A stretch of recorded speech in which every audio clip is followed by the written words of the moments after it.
అందరికీ నమస్కారం. ఈ రోజు ఉదయం నుంచి కూడా ఒక ఫేక్ వీడియో పెట్టి ఒక 2 తోక టీవీల్లో రకరకాలుగా లేనిది ఉన్నట్టుగా ఏముందో ఏం లేదో తెలియని పరిస్థితిలో లేనిది ఉన్నట్టుగా చూపించి శిలలో పల్లలో అల్లి చూపిస్తున్న కొన్ని టీవీ ఛానల్ చూశాను. ఆ టీవీ ఛానల్ పరిస్థితి చూసి దాని గురించి మీ అందరికీ చెప్దాం ఉద్దేశంతో ఈ రోజు మీ ముందుకు ఇలా వచ్చా.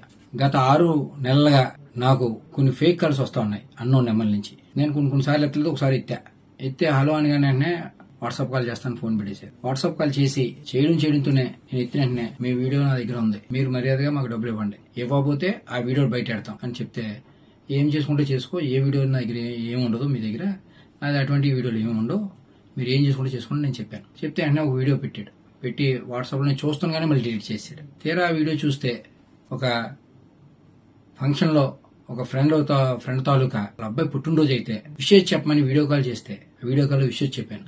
దాన్ని కొంచెం వీడియో కట్ చేసి దానికి ప్రైవేట్ పార్ట్లు యాడ్ చేసి ఫేక్ వీడియో తయారు చేసి నన్ను బ్లాక్ మెయిల్ చేసి తద్వారా వాళ్ళు డబ్బులు గుంజుదామని ప్రయత్నం చేశారు. చాలా సార్లు ప్రయత్నం చేశారు, ఎన్నో రకాలుగా ట్రాక్ చేశారు. నేను ఎక్కడ కూడా, ఎందుకంటే నేను తప్పు చేయలేదు, నా అటువంటి వీడియో లేవు కాబట్టి నేను ధైర్యంగా మీరు ఏం చేసుకుంటారని చేసుకున్నాను. అలా చాలా సార్లు చేసి ఇంకా ఎటు నేను లొంగపోవడంతో ఒకసారి ఫోన్ చేసి సరే ఏదో తప్పు జరిగిందండి, ఇంకెప్పుడు ఇటువంటి చెయ్యం, మీరు మాకు కొంచెం హెల్ప్ చేయండి, ఇక్కడతో ఇది వదిలేస్తాం, ఏదో తప్పు రేటో చేసాం, మాకు మా వాళ్ళకి బాగాలేదు, హాస్పిటల్లో ఉన్నారని సాయం చేయమంటే డబ్బులు సాయం చేశాను. ఒకసారి పెళ్లి అంటే సాయం చేశాను, ఒకసారి ఎవరో చనిపోయారంటే సాయం చేశాను, మానవత దృక్పథంతో చేశాను. అలాగే అది ఆసరాగా తీసుకుని వాళ్ళు మళ్ళీ నన్ను పెద్దగా డబ్బులు అడగడం మొదలెట్టారు, మళ్ళీ బ్లాక్ మెయిల్ చేయడం మొదలెట్టారు. డబ్బులు ఇస్తారా, నేను వీడియో బయటమా, లేదా మీ ప్రత్యర్థులకి ఇస్తే మాకు చాలా డబ్బులు వస్తాయి అని నన్ను బ్లాక్ మెయిల్ చేయడం మొదలెట్టారు. నేను ఎటువంటి నాకు సంబంధం లేనివాడిని, మీకెందుకు డబ్బులు ఇవ్వాలి, నేను డబ్బులు ఇవ్వను, మీరు ఏం చేసుకుంటారో చేసుకోండి, అవి కూడా మానవతా దృక్పథంతో మీరు అడిగారు కాబట్టి మీకు ఇచ్చా,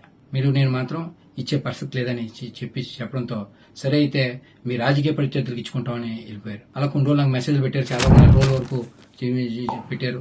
సుమారుగా 6 నెలలు నాకు నరకం చూపించారు, చాలా రకాలుగా వేధించారు, ఎన్నో రకాలుగా ఇబ్బంది పెట్టారు. తర్వాత నేను ఎప్పుడైతే ఏమన్నానో మీ ప్రత్యర్థులకి ఇస్తామని అన్నట్టుగానే ఆ వీడియో పట్టుకెళ్ళి ప్రత్యర్థులకి ఇచ్చారు, మా రాజకీయ ప్రత్యర్థులకి.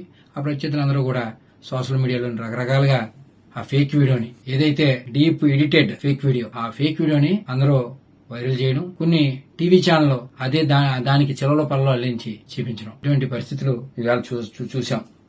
అందుకని గతంలోనే నేను జూన్ 1వ తారీఖునే ఇటువంటి నాకు చట్టింగ్ కాల్ వస్తున్నాయని అప్పటి సీఏ ఒక నెంబర్ ఇచ్చి ఆయన సీఏ గారికి కూడా చెప్పడం జరిగింది. దీని మీద వెరిఫై చేసి నాకు ఫేక్ వస్తున్నాయి, ఎవరో ఏంటని కూడా చెప్పిన వార్తలుగా కూడా చెప్పాను. అప్పుడు తర్వాత తదనంతరం ఈ మధ్యకాలంలో బాగా నన్ను వేధించడం మొదలెడితే అప్పుడు వెంటనే నేను మన ఎస్పీ గారికి, ఏఎస్పీ గారు చెప్పడం జరిగింది. రిటర్న్ గా పోలీస్ స్టేషన్ లో కూడా కంప్లైంట్ ఇచ్చాను. దానికి సంబంధించిన అన్ని డాక్యుమెంట్లు ఇమ్మన్నారు. ఈ 6 నెలల్లో మాకు వాళ్ళకి జరిగిన ట్రాన్సాక్షన్ ప్రతిదీ కూడా పోలీసు వాళ్ళకి సమర్పించాను. దాని మీద ఎంక్వైరీ చేసి తగు న్యాయం చేయమని కోరడం జరిగింది. నిజం ఇవ్వాలి కాబట్టి రేపన్నా తెలిసింది. ఖచ్చితంగా భగవంతుడే ఉన్నాడు. మీ అందరినీ కూడా మీడియా పరంగా మీ అందరినీ ఒకటే కోరుతా ఉన్నా, ఎందుకంటే ఇలాగా ఇటువంటి ఏదైతే ఈ టెక్నాలజీని వాడి చాలా మందిని ఇబ్బంది పడే పరిస్థితులు గతంలో చాలా చూసాం మనం. ఇవాళ నేను బాధితుడిని, నాలాగా ఇంకొక బాధితుడు ఎవరో కూడా బారిన పడకుండా ఒక ఫేస్ యాప్, ఒక ఇలాగ రకరకాల యాప్లతో అందరినీ వేధించున్న పరిస్థితి. నాలాగా ఇంకొక బాధితుడు బాధపడకుండా ఇలాగా ఫేక్ వీడియోలు పెట్టి డబ్బుల గురించి ప్రయత్నం చేసే వాళ్ళకి